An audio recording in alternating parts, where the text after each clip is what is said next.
Roll the ugliness.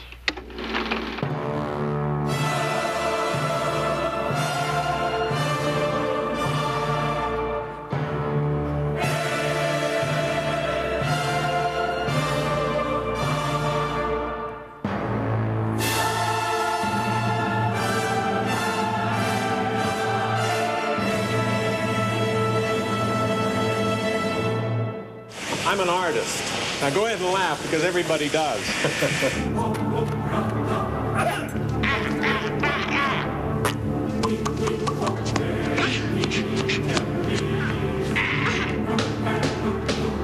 You are so nuts. And you are so sane. It's perfect. Really?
Father, could there be a God that would let this happen?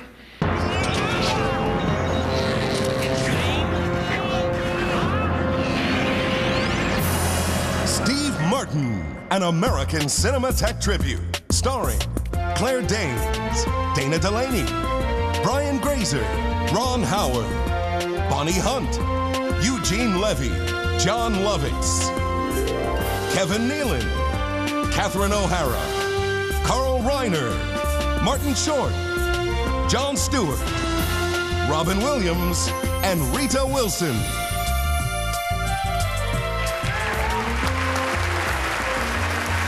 Please welcome the 1988 American Cinematheque Award recipient and Oscar winner, Robin Williams.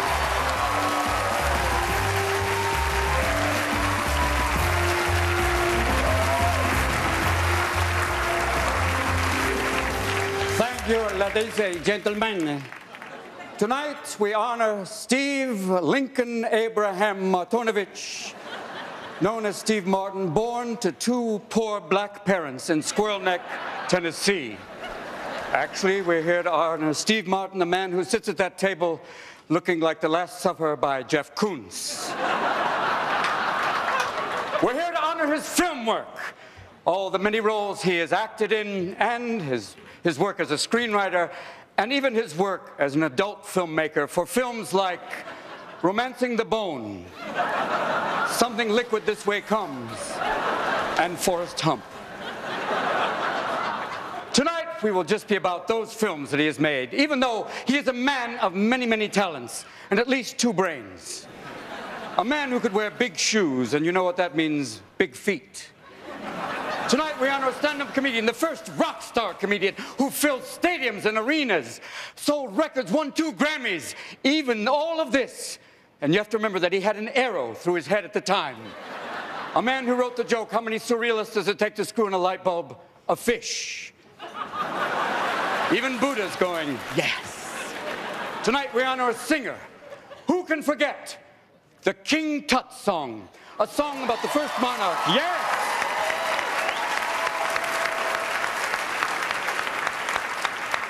King Tut, the first man to have his wife say, not tonight, it's my pyramid. Who can forget these lyrics? Buried with a donkey, he's my favorite honky. These are words to live by, even in these troubled times. Tonight we also honor a dancer, a happy hoofer. Yes, a white man who can move. A man who beat Bob Fosse to the punch by inventing happy feet. A wild and crazy guy. Tonight we honor a novelist, a playwright, a caterer, amateur proctologist. and a stage actor who I had the luck of appearing in a wonderful play called Waiting for Godot, which has recently been turned into a musical called Waitin'. Steve, the first day of rehearsal, turned to Mike Nichols and said, "Okay, let me get this straight. We're supposed to pretend to be other people. Tonight, we honor a man who, in hosting the Oscars, said, 'Please hold your applause until it's about me.' Steve, tonight, they don't have to hold their applause anymore. Tonight, it's all about you. So brace yourself. There's going to be a lot of smoke blown up your ass. Enjoy!"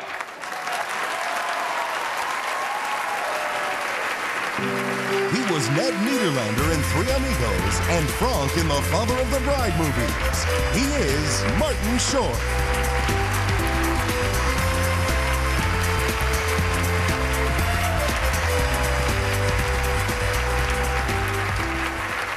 Thank you so much. You know, as I was getting ready tonight, my youngest son, Henry, said to me, "Daddy, you're not going out again tonight, are you? That's so not fair." Henry's 30, and I said, "Oh, Henry Michael Eisner Short."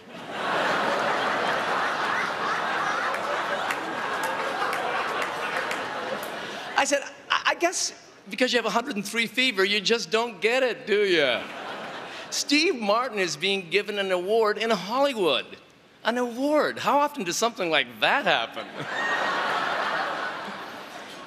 Steve's body of film work is remarkable. I know that because earlier this evening, Steve turned to me and said, "Isn't my body of film work remarkable?"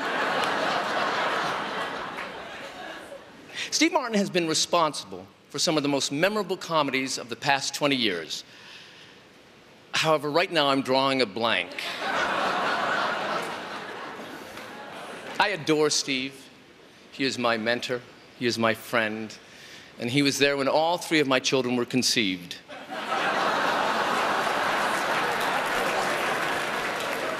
I know that because I was out of town making a movie.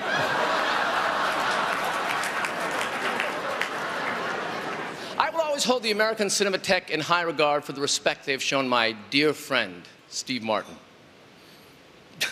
Did I just call Steve a dear friend? No, Steve, you're more than a dear friend. You, sir, are a business associate. The American Cinematheque is about the art of the moving picture. And I don't know much, but I do know that Steve's films will be studied long after we're gone because two things are timeless: the comedy of Mr. Steve Martin and community college.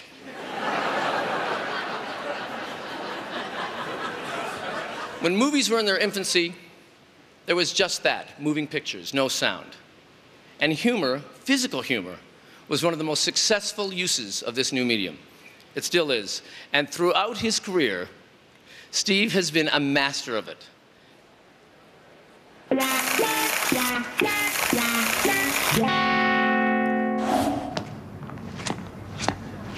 geez, I can't move my right leg. I'm paralyzed. Here, let me try.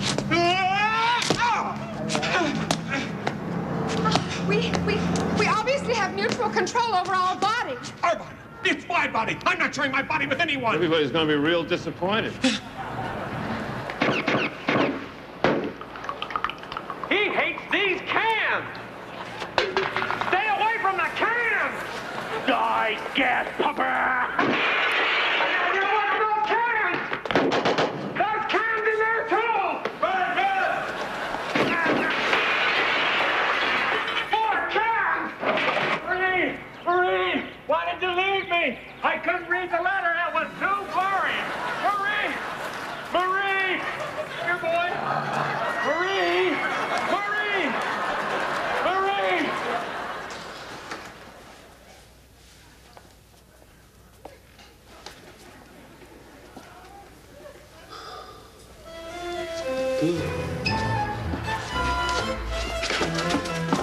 Ruprecht.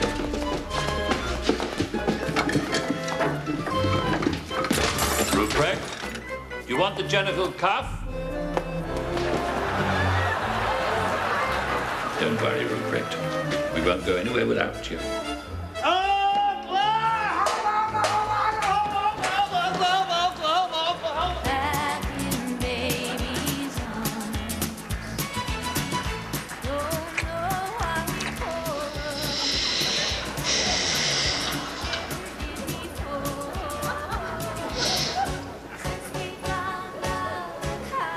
Bill. Why did you kiss my ear? Why are you holding my hand? Where's your other hand? Between two pillows. Those aren't pillows.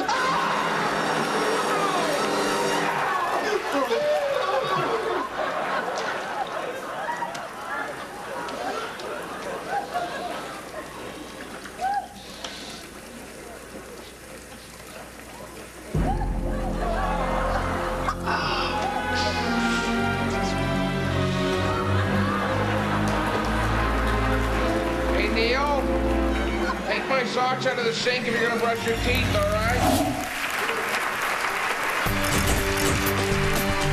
Coming up next.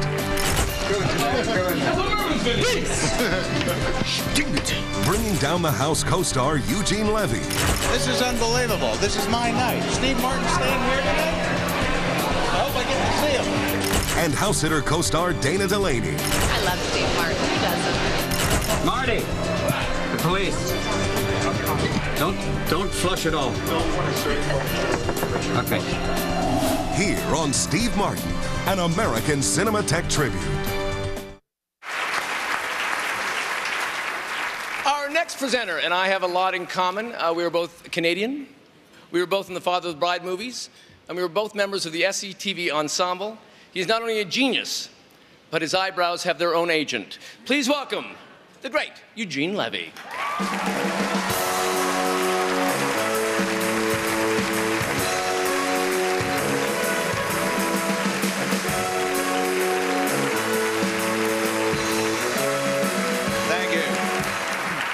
Good evening. I first became aware of the genius of Steve Martin way back in the summer of 1992.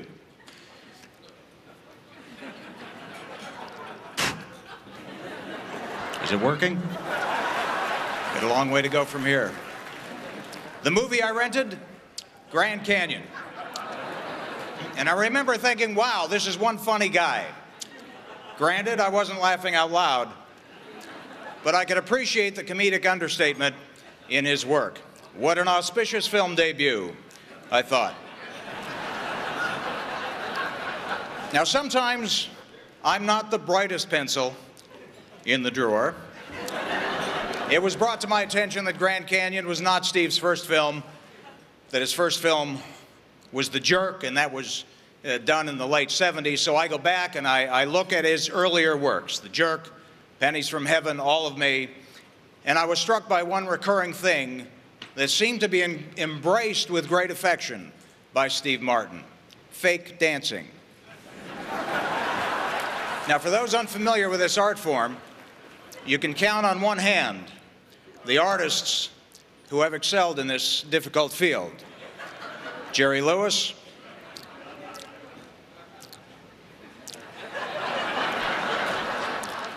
that is one select group. Now, I was on the set of Bringing Down the House, and I got to watch Steve up close fake dance his way through a 5-minute hip-hop number with moves that would readily have been dismissed by professional choreographers, and yet he made it look almost entirely close to being credible. The man has fake dancing skills, and as you will now see, he has managed to put those skills to great use in quite a few of his films.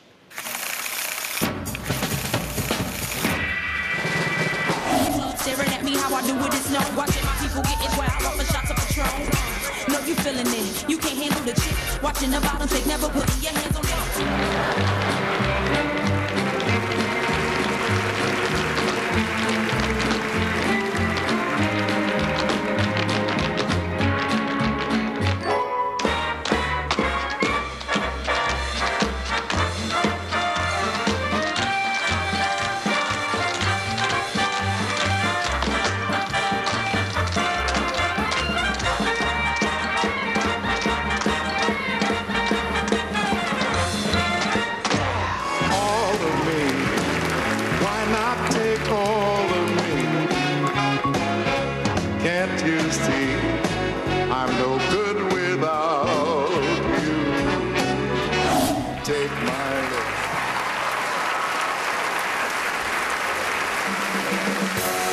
Please welcome co-star of House Sitter, Dana Delaney.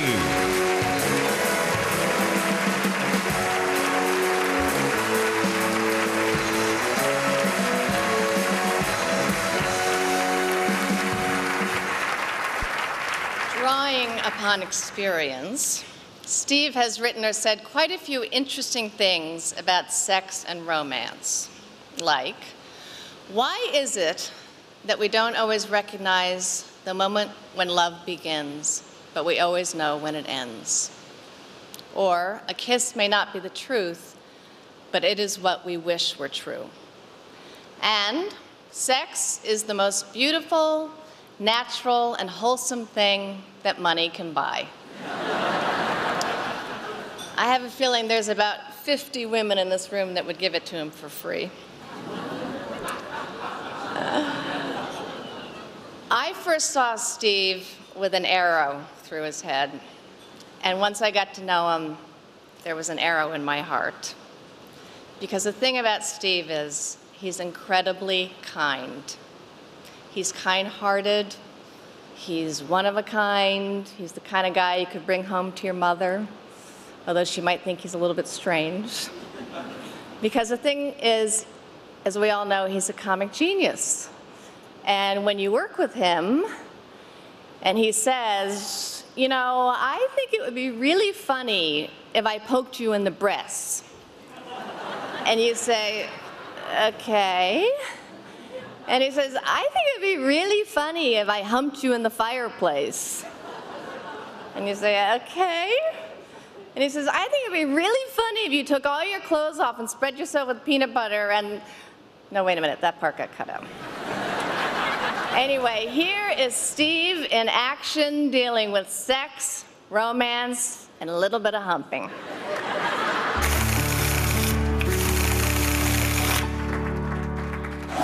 I got you something totally great. I found it at Victoria's Secret. Oh, God. I opened a charge for you there, by the way.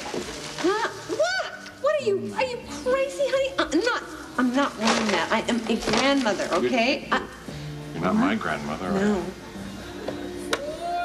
Well, George, what's gotten into you, honey? Hey, can a man make love to his wife without something having gotten into him? Oh, well, what do you mean, make What do you think I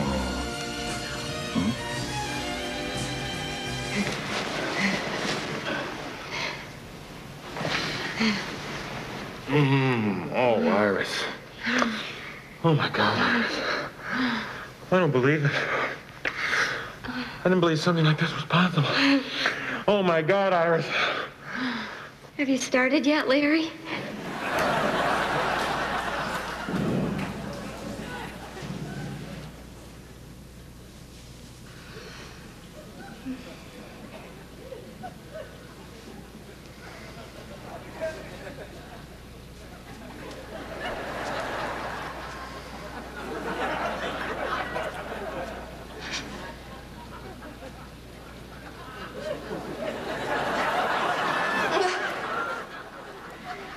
You know, it's dangerous for you to be here in the frozen food section. Why is that? Because you could melt all this stuff. Some of these. Cojones grandes. Yeah! I'm gonna put them in my pellet. Get in there, boys. Now grab them. Grab them. Grab them. Yeah, hey, baby, Now hey. what you gonna do? Huh? What you gonna do? Yeah, Mama, you gonna be my tawdry little woman? Damn right. Now get your hump. You send up a bottle of champagne and put a do not disturb on the phone for the next...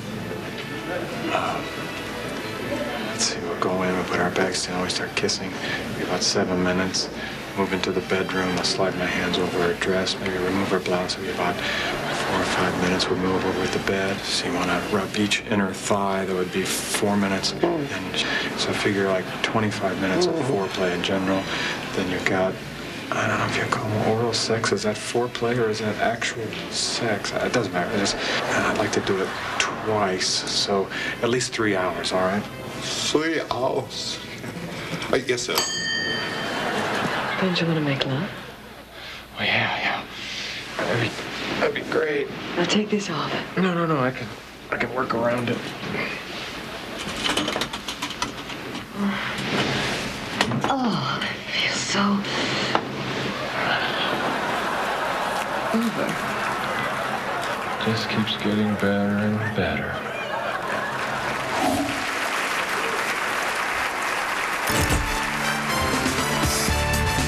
Rita Wilson. Bet she looks really good in the tux. Catherine O'Hara. SNL stars John Lovitz and Kevin Nealon. Yeah, hold on. Paul? I'm not going with the hood. Paul available? I know that because Young Gene Wilder. And Jon Stewart when Steve Martin, an American Cinematheque tribute, returns. Good evening. I'm so sorry that I couldn't be there tonight to honor in person Mr. Steve Martin, well deserving of this award. I come to talk about Steve Martin, not the novelist, not the essayist, not the actor, not the comic genius, not the auteur, not the personal idol. I'm here tonight to talk about Steve Martin, the angry drunk. Steve, we all love you very much, but if the drinking doesn't stop, I don't know that I can talk to you anymore. Not that I've ever talked to you. He is an angry drunk, oddly enough, on only Kiers, creme de cassis, and a white wine. And then, of course, becomes the language, the profanity. It's abusive, and the punching. Always with the punching. Yes, Steve Martin is many things, and many worthy things in terms of receiving this award. His creativity is unmatched. The depth of his thought process, I think, is remarkable. And he is one angry drunk.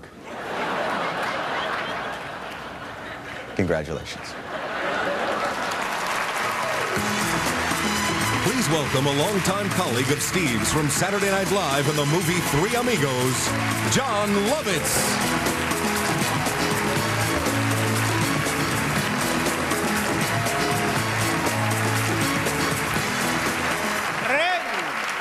Countrymen, self-loathing Jews. I've come to bury Steve Martin, not to praise him, for Steve Martin. Tonight we honor Steve Martin, and Steve Martin is an honorable man. Steve Martin is being honored as a great physical comedian. And what was Buster Keaton? A hack? And yet tonight we honor Steve Martin, for Steve Martin is an honorable man. Steve Martin is also being honored for writing and starring in many hit movies. And what was Charlie Chaplin? A piece of crap? And yet tonight, we honor Steve Martin. For Steve Martin is an honorable man. John, you sound a little bitter. Is it because Steve Martin invited you over for dinner at his new house 15 years ago?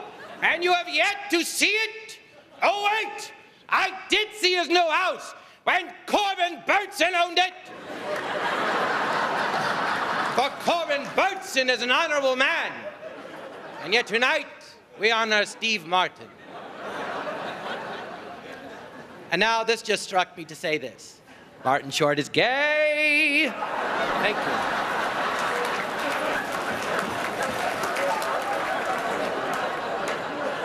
And now, if I can stop being serious for a minute, I first worked with Steve Martin on the film Three Amigos, also starring Chevy Chase and the very gay Martin Short. Three Amigos, of course, was a smash hit, at least while we were shooting it. And, well, Steve, he couldn't have been nicer to me. And, you know, I felt guilty having a favorite. They were all so funny. But hey, it was Chevy. And as I was performing my scene with these legends of comedy, I couldn't help but look at Steve and think, damn, I'm good. I was struck, though, not just by how hilariously funny Steve could be, but at his absolute control over his performance. I was stunned, blown away, awestruck, and at times bored. But it was as though he he had a dial installed on his chest, and he literally, this is the serious part. It's like he had a dial installed on his chest, and he could turn it to the exact degree of how funny he wanted to be. And each take was funnier than the last. It was astounding. Look at Martin Short, coming off gay. But Steve is a great dramatic actor, so now let's take a look at scenes of Steve Martin in his finest dramatic roles.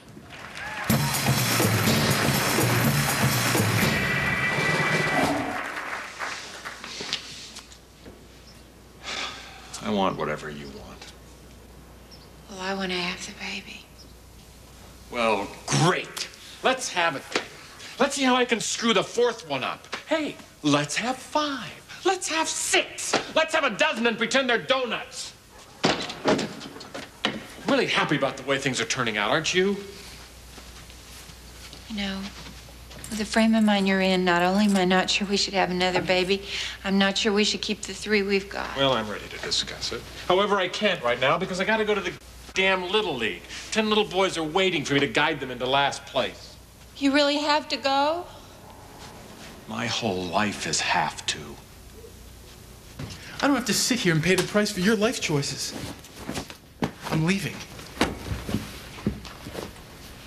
You're staying. Are you gonna make me? Charlie, I love you. I want you to have the best life you can have. And that means you are getting a diploma. When I graduate, I'm gone.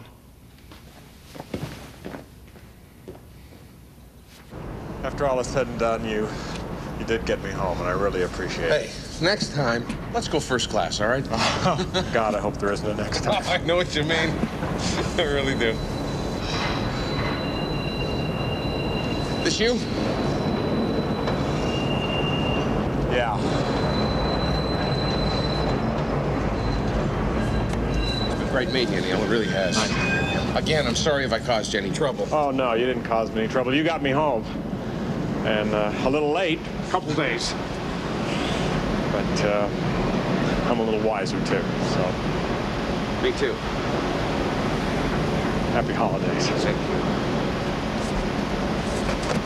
Happy Thanksgiving, Neil. Okay. Give my love to the family, will you? Same to you. Maybe I'll get a chance to meet him one day. Okay. Say hello to Marie for me. I feel like I know her. Yeah.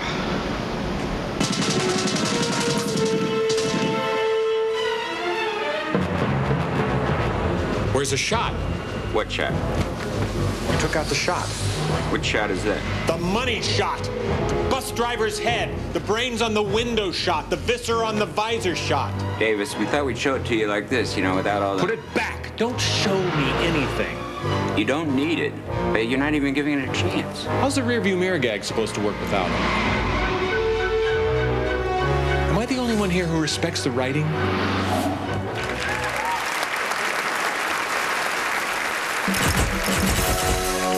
Still to come, 4 of Steve's leading ladies, Rita Wilson, Catherine O'Hara, Bonnie Hunt, and Claire Danes. I don't need you. I don't need anybody. All I need is this ashtray. This ashtray and this chair. This chair, this ashtray, and this coaster. It's very funny. It's a good moment from Jerry. Next on Steve Martin, an American Cinematheque tribute.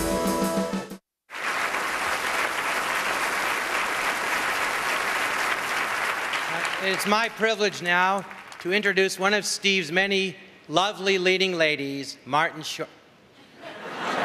Rita Wilson.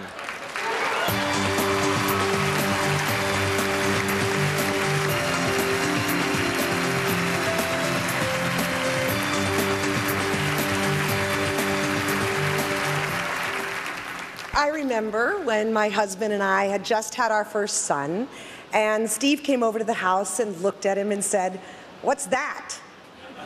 And I said, "Well, Steve, that's our baby." And Steve said, "Oh, may I toss him into the air?" And we said, "Of course." And as Tom dived for our son, he said, "Steve, you're supposed to catch them." Well, it's kind of surprising that Steve, who has no children, has become one of the great big screen fathers of all time. How does he do it?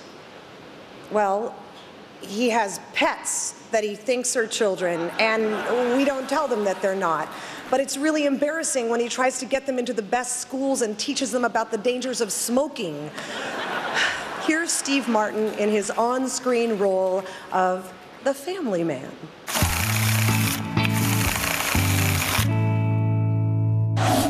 Hi, Daddy. What's the matter, honey? You don't feel so good? You feel like you want to throw up? Okay. Taylor, baby. Sweetie. Gil, why are you just standing there? Waiting for her head to spin around.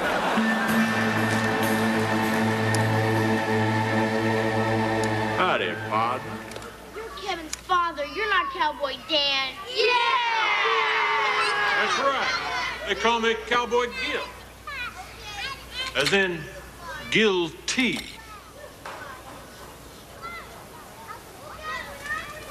I saw Cowboy Dan. I didn't like the look on his face. It was like this. So I killed him. I blew a hole in him this big. Actually, it was about this big. You know, when I think about it, that hole was about this big. So, you went out with a boy, and he took you to a party where kids were drinking and tripping on E. And then he took you up to a room where he tried to get all up in that, which he didn't.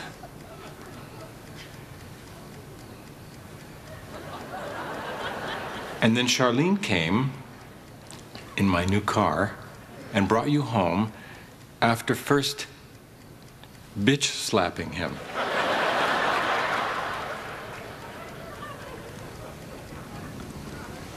Well, that was some night. Oh, Dad. Oh, I can't believe you're not killing me. No. Oh, this is so great. I want everything out in the open. Oh, I have so much more to tell you. Drive carefully. And don't forget to fasten your condom. Dad. Seatbelt, amen. Amen. Seatbelt.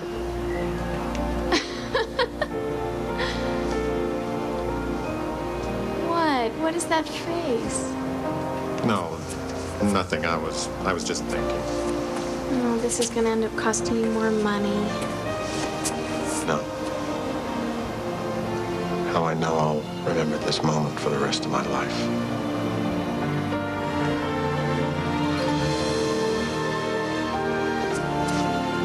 Hello. Hi, how's it going? No, everything's fine. I'm just here. I'm just making dinner. Yeah. Dad, check me out. Isn't this awesome? How are you? Good, I guess. I mean, it's kind of weird having all this free time. Sure, everything's all right. Everything's fine. I can handle it. You know, used to us tag teaming to manage the mob, so I thought. No, they're like kittens. Well, this might be a good time then to talk about me staying a few extra days. What? A few extra days? 14, give or take. What did I say about throwing darts? That's a lot of days, Kate, and a couple of key games. All right, but I have a plan. I mean, if we just take it one day at a time, and if you start to get overwhelmed or the kids stage a coup, you call me up, I'm home, end a trip. Well, sounds good. Sounds good.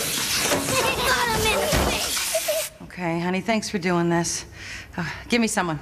Oh, hey, you know what?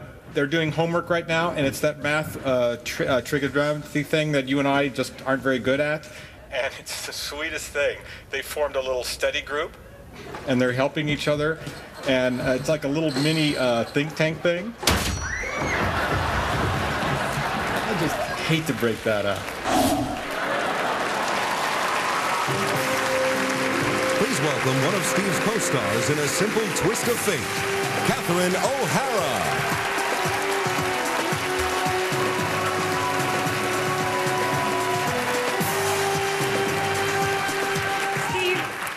Mr. Martin, sorry. I am such a big fan of yours that to speak of you with you actually in the room, actually listening to me talk about you is actually more than I can handle. Any positive thoughts I have about you are overwhelmed by the negative thoughts I have of myself. Shut up, shut up. We're going on about nothing and he's waiting there patiently to hear. Shut up. Okay, I just have to pretend you're not here. I'm sorry, but in order to honor you and a lifetime's worth of achievements, I have to believe you're not here. You're gone. You're dead. Steve! Steve!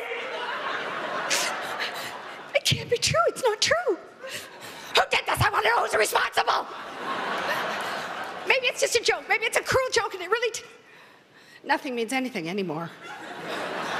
It's okay. It's okay. I can go on. I'm one of the lucky women who got to work with Steve.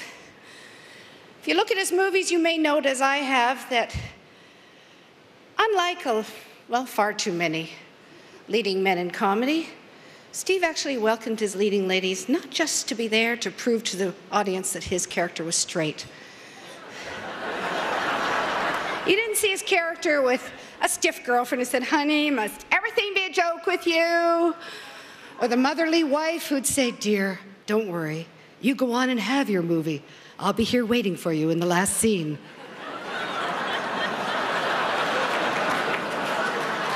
Steve wanted everyone to be funny and everyone to be interesting. He was generous, he was smart, he was inspiring.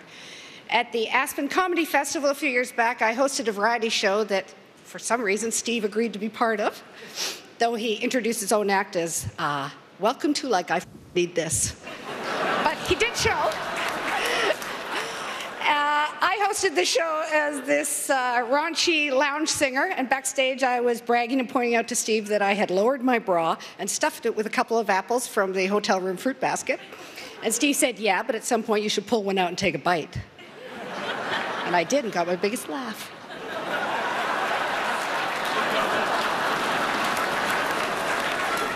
It was a little glimpse into the real Steve. Oh, Steve! Oh, you're here! You're alive! Oh, wonderful! I was just talking about you. Okay, never mind that. I'm glad you're alive. I'm glad you were born. I really am. And I know you will honor your life up till now with what you will do with the rest of your life. God bless you. Steve, here is yet another of your great gifts you've shared with all of us. Ladies and gentlemen, I give you the song stylings of Mr. Steve Martin.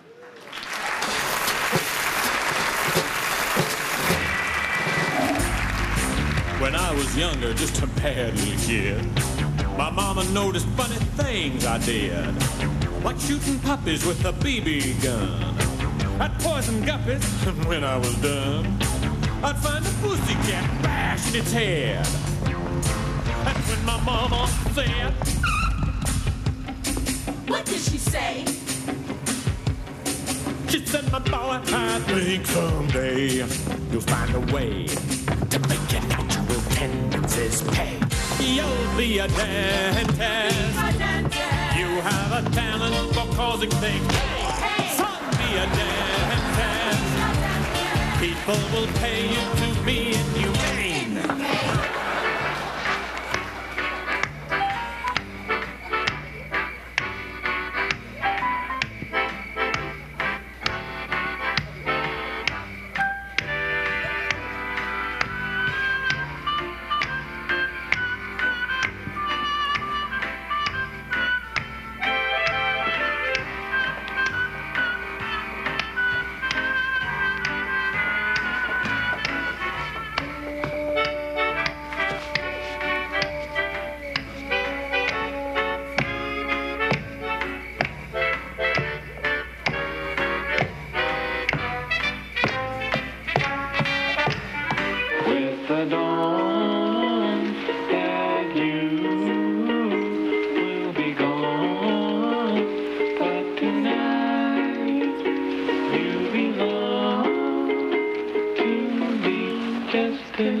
Next up, from shop girl Claire Danes. From Roxanne, SNL star Kevin Nealon. And comedy legend Carl Reiner. I want to meet Steve Martin. I've heard so much about him, and I want to get close to him and know him better than I know him. He's a wonderful human being.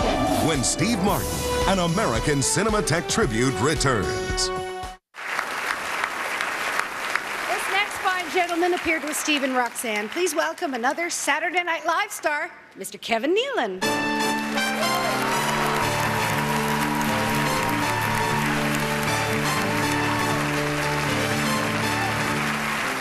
Lately, Steve has been getting as much attention for his writing as for his work in front of the camera, yet ironically, his first professional writing job was on the Smothers Brothers Comedy Hour, which he won an Emmy for. I once asked Steve what the secret to good writing was, and he put his hand to his head and he thought about it for a minute, and I could just see his mind kind of weighing all of the years of experience he's had and what he's learned, and then he turned to me, and I realized that he was on his cell phone checking his messages. Instead of looking at what he's written, let's take a look at what he hasn't written. Surviving Christmas? Catwoman? Geely? He didn't write any of those. None of those were on his watch. And therein lies the genius. In 1988, Steve wrote Roxanne, based on the Cyrano de Bergerac tale, and he won the WGA Award for the best screenplay, based on material from another medium. Now, some people would say that Steve's work was not original. Some people would say that it was actually based on material written by a creative person, who, of course, is not being recognized here tonight. But I say, maybe so. Incidentally, Roxanne was the first film I ever did, and Steve put me in it, and I had a very small part, and my character's name was Drunk Number 2. Now, Steve's strength is not coming up with character names. I've learned that. In fact, Daryl Hannah in the film, her name was actually called Tall Blonde Girl. I can tell you that Steve, though, is a very disciplined writer. He does a lot of research before he starts a project. First, he finds out how much he's going to get paid. And then he carefully chooses an actress who is willing to take her top off. And then he will choose an actress who's willing to take her top off and also be in the film.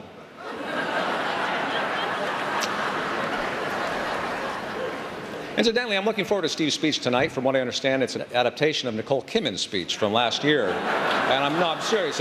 I'm looking forward to it. Now, that said, I am Steve's biggest fan. I think he knows that. He's always been an inspiration to me. In fact, Steve is the reason I got into comedy, and also the reason why I have not been more successful. Let's take a look at some of the films that Steve has written.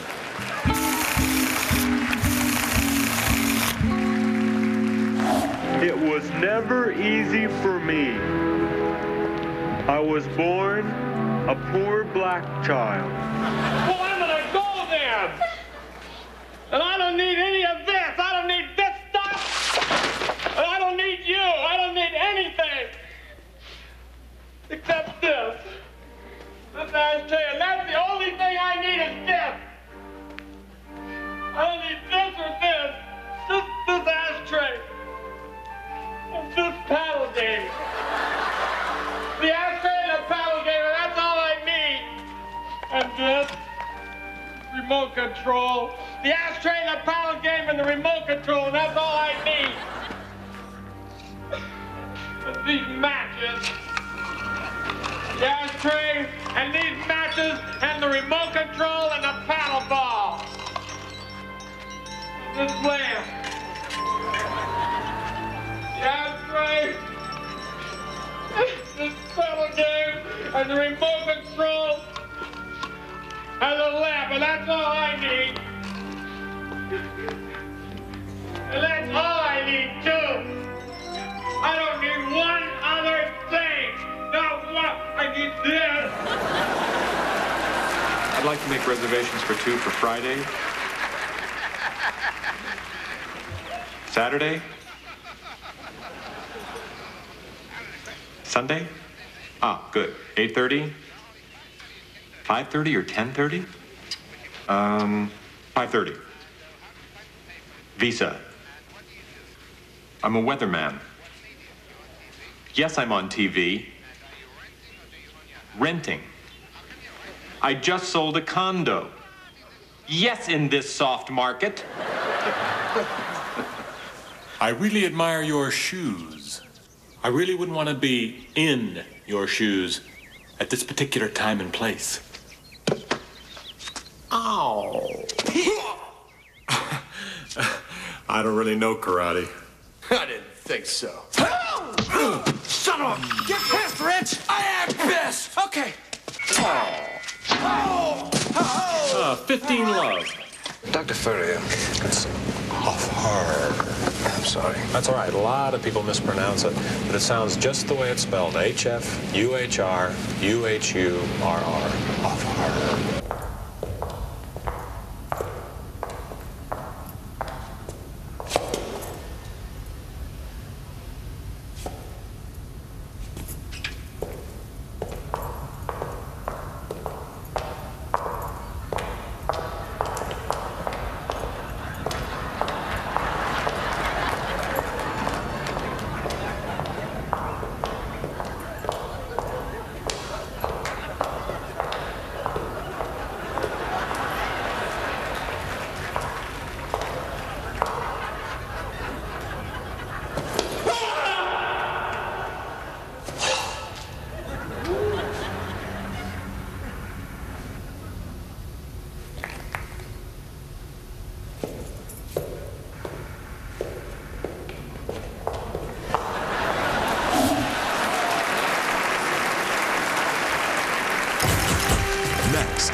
Claire Danes introduces scenes from two of Steve's new movies, Shop Girl and The Pink Panther. Officer Jacques Cluzeux, gendarme, third class. We're here to give an award to Steve, our buddy Steve. This is a good night. When Steve Martin, an American Cinematheque tribute, returns.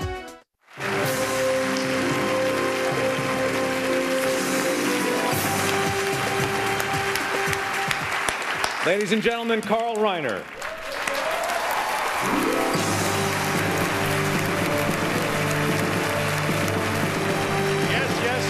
Yes, it's true. I worked with Steve in his early period. By the way, Steve won the Best Actor Awards for all of me from the New York and National Society of Critics. And in 1988, that wasn't on the card, but he won the Writers Guild Award of America for his Roxanne screenplay. Steve wasn't there, so he asked me if I would speak on his behalf. Now, this is actually the speech he wrote, and I would like to read. This was so nice to be up there when he said, "To be read if I win. Thank you very much for this great honor. It was a collaborative effort, and I would like to thank those who gave their comments, criticisms, and suggestions. To be read if I don't win. You pigs, you idiots. You wouldn't know a good screenplay if it walked up to you and vomited on your shoe." That's our Steve. Now here are some other instances on film of Steve's, they say, warped sense of humor. It's not a warped sense of humor. It's a man who avoids the cliches like a plague. He knows them, he never uses them. Let's watch.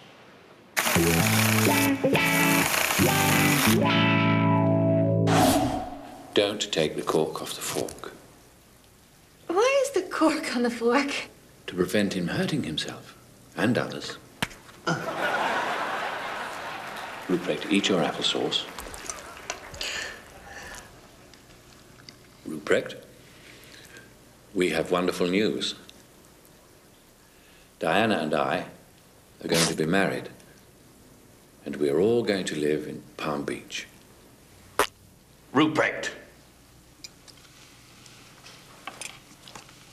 Eat your food. Excuse me. May I go to the bathroom first? Of course you may.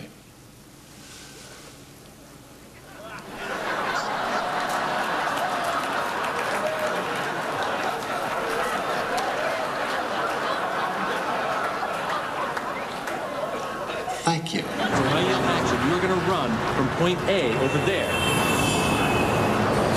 point B over here. Ah, that seems kind of hard. Well, You know, think of it as an errand. Your errand is to run across the freeway until I yell cut. I get it. But doesn't that seem a little dangerous, though? No. We have professional stuntmen doing the driving, so you'll be completely safe. Oh, professional stuntman. That's how they do it. I was wondering how they did that. Stunt drivers. Okay, you ready to do one? Sure, they're going really fast.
Here's one very talented actress, soon to be seen with Steve in Shop Girl, which he wrote and is in.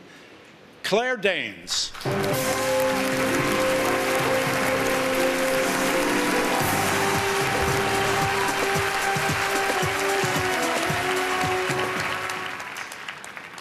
Well, I am most inspired by Steve's versatility and dynamism, by the sheer abundance of his gifts. We all know that he's a profoundly inspired comic with exquisite timing and a sense of physicality so virtuosic it puts him in the company of such legendaries as Buster Keaton, Charlie Chaplin, and Peter Sellers. But he's also made, and continues to make, considerable contributions to many other mediums as an art collector and writer of plays, screenplays, novels, essays, and social satire. He has unequivocally and forever influenced both film and American culture. And there's more. There is so much more to gleefully and greedily anticipate. The American Cinematheque Award is not a life achievement award, it's a mid-career award. And so while we take a look back at the work in an honoree's career so far, we also look forward. Tonight, we're going to show you some scenes from two movies Steve has coming out. The Pink Panther, in which he takes on the role of Inspector Jacques Clouseau, and the one I co-star with him in, Shop Girl, for which he adapted the screenplay from his own best-selling novella.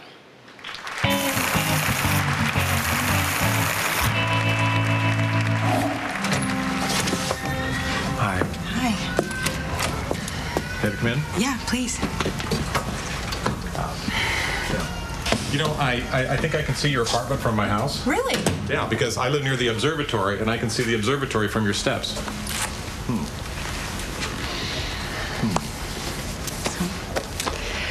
Well, do you want to go or stay? Or Well. Do you want to sit down? Yeah, great. Thanks.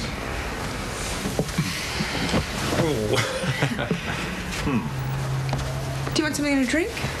Pardon me? A drink? Yeah. What do you have? White wine? It's great. Okay.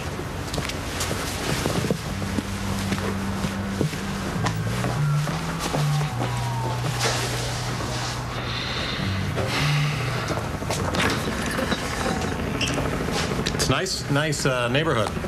Yeah, I really like it.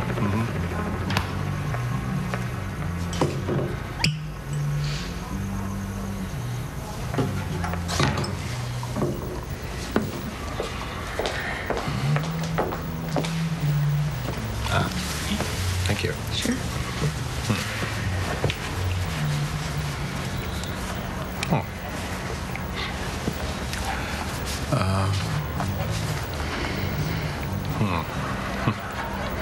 Should we go? Yeah. Yeah. That's good.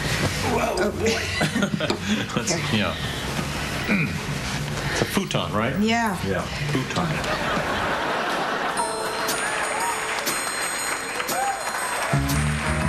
Where is she now? She left suddenly for New York. And where is this New York? In America. We are going to have to follow her and find out what she is up to. If I'm going to America, I'm going to have to learn to speak with a flawless American accent so as not to arouse suspicion. So find me the greatest accent coach in the world. I would like to buy a hamburger. I would like to buy a hamburger. I would like to buy a hamburger. I would like to buy a hamburger. No. Let's break it down. I would. Weird. Would. Weird. Would.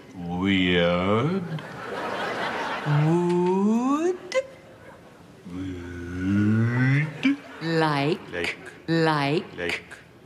To. Toi. To. Toi. To. Toi. Buy. Pay. A. Hamburger. Hamburger. Hamburger. Hamburger. Hamburger. Hamburger. Hamburger. I would like to buy a hamburger. I would like to buy a hamburger. It's not hamburger. Hamburger. I'm not saying hamburger. I said I would like to buy a hamburger. I would like to buy a hamburger. I would like to buy the hamburger. Hamburger. I would like to buy a hamburger. Maybe we should stop. We don't quit. We do not quit. Again. I would like to buy a hamburger. I would like to buy a hamburger. I would like to buy a hamburger. I would like to buy the burger. I would like to buy a hamburger. I would like to buy a hamburger. I would like to buy a hamburger. I would like to buy a hamburger. I would like to buy a hamburger. The burger.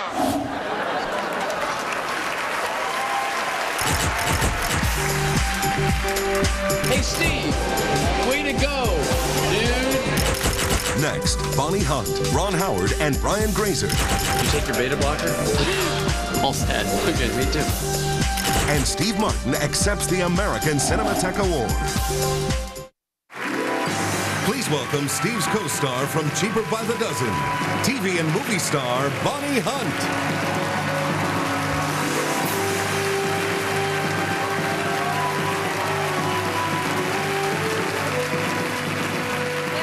Much has been said. There's really nothing left to say. Steve, I loved working with you. You were so kind and considerate and welcoming, and I was so thrilled to be in your presence. And I just thought, this man is being so nice to me. I guess I felt what any actress would feel in that moment, that he wanted to sleep with me. And as filming went on, you continued to be a gentleman and were so respectful. Frankly, I was insulted. But tonight, sitting here watching all of your work, which of course, I've seen all of it already, I so admired you. What a gift you've given to all of us and to generations to come, Steve, to make us think, to make us laugh. The words you've written in your novels, so thought-provoking, so revealing of our own selves. I truly respect and admire you. This evening, here to present the American Cinematheque Award are two gentlemen that are no strangers to awards themselves. They both have their own Oscars, Mr. Brian Grazer and Mr. Ron Howard.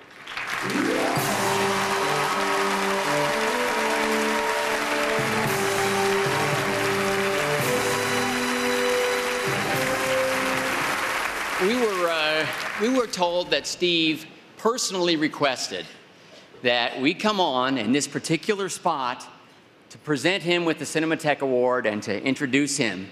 And, you know, on the surface, that's very flattering, right? But we were thinking about this in the car ride coming over. We drove over together, Right. thought about it, and talked about it. And we realized that we've never been so insulted in our entire lives. No, really, because I want you to think about this, okay? This man is a comic genius. I mean, he really is. You saw what he did tonight, all that, the clips and everything. He's brilliant. He writes movies. He writes for the theater. That's right. He's a novelist. Right. He's written for the New Yorker. And on top of that, he's a tremendous musician. So, okay, Steve has perfect comic pitch. I want you to go inside his mind, all right? What was he thinking? Who do I want to follow up there tonight? Do I want to follow Robin Williams? No. Not a No. chance. Robin Williams is way too funny. Don't want to do that. Marty Short? No, he's got a million characters. I think he's won a Tony. He doesn't want to do that. Eugene No. Levy, John Lovitz, No. Kevin Nealon. No. Steve's thinking, who does he know that has some industry status, but at the same time is really dull? I know. Ron and Brian.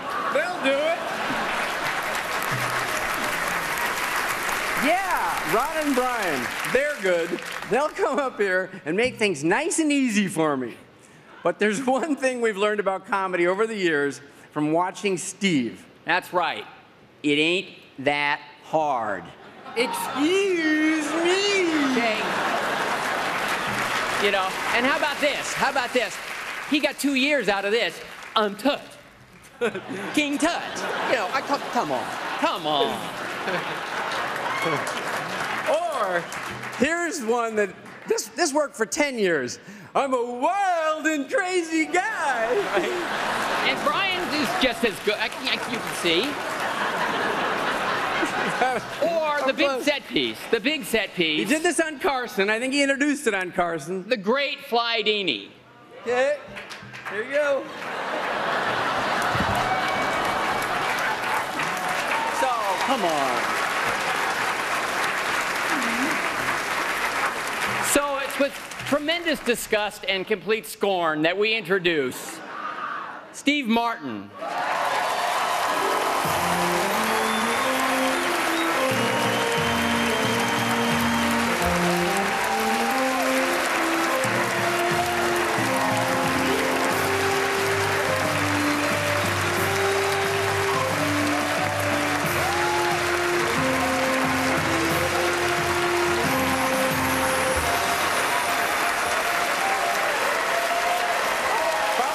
Funny man.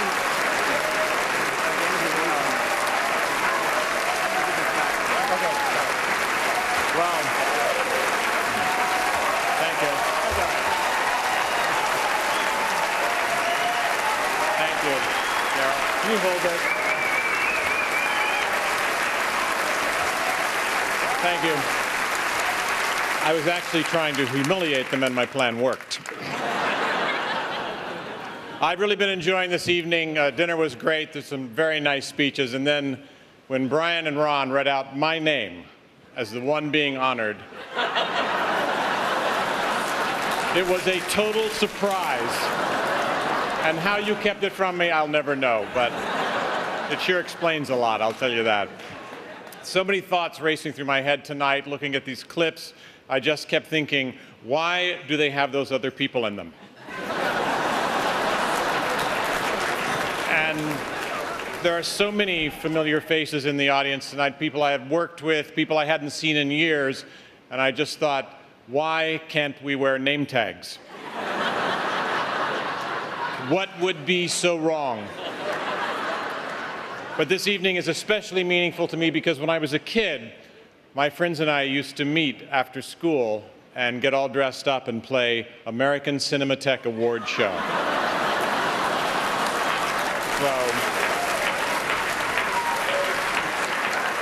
And yet, when I was asked if I would accept this award, I debated with myself quite a bit because it's a little embarrassing to be honored. And finally, I decided that I would rather accept the award than have to buy a table. But early in my career, I was very lucky to have 3 people on my side. I have to say their names and mention them. Bill McEwen, my manager, before I deserved one, and who followed me around in the late 60s and early 70s from nightclub to nightclub, recording my shows on his tape recorder. And if you listen to those early recordings, you can hear that he was the only one laughing And I had a two-seater car at the time, and every time he and his wife Alice and I went anywhere, one of us had to get in the trunk.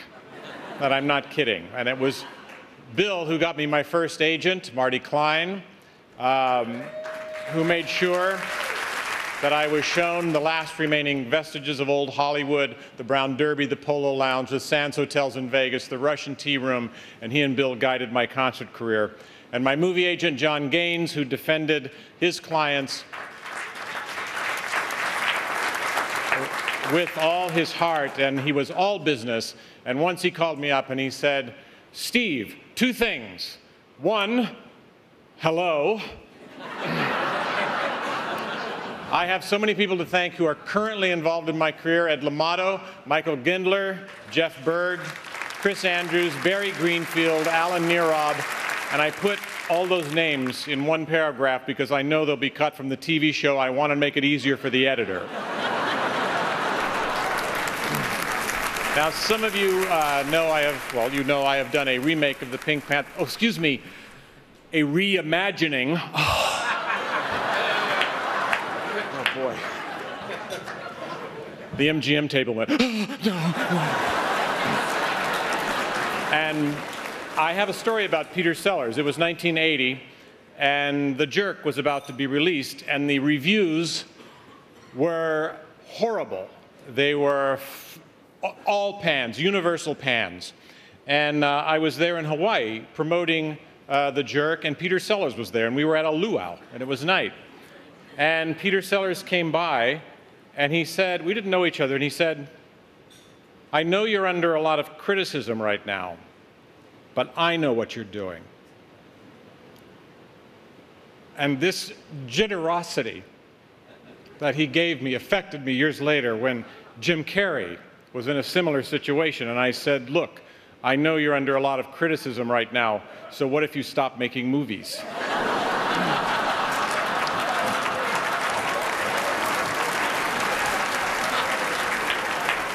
I attribute my moderately long career to a quirk in the fabric of comedy. Comedy can be predictable, surprising, simple, or elaborate, but the one thing it can never be is finally and forever mastered. Just when you think you know it all, your joke is left reverberating in an unnerving silence. And that quest, that feeling that there is still something left to understand, has kept me going all these years. And finally, show business has brought me two wonderful gifts. One is this award, which symbolizes the opportunity I have been given in my life to be creative and have my ideas reach an audience. And the other, which trumps even this important honor, is friends. Show business has brought me smart, funny, delightful, and true friends who are among the kindest and most delightful people I have ever met. And I am deeply flattered to receive this honor. I'm a bit full of myself. My head's a little swollen. I'm very difficult to live with. In other words, no change. And I accept this tribute not so much for myself, but on behalf of all millionaire comedians everywhere. Thank you.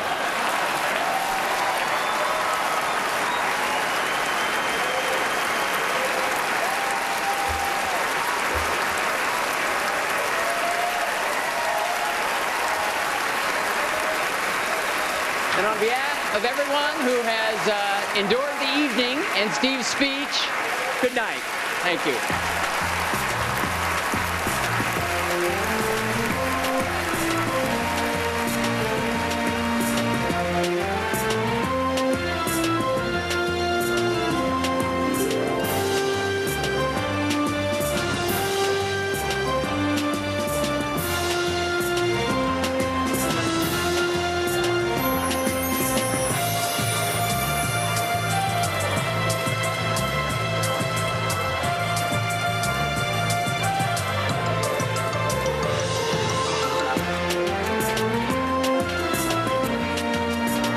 More awards now.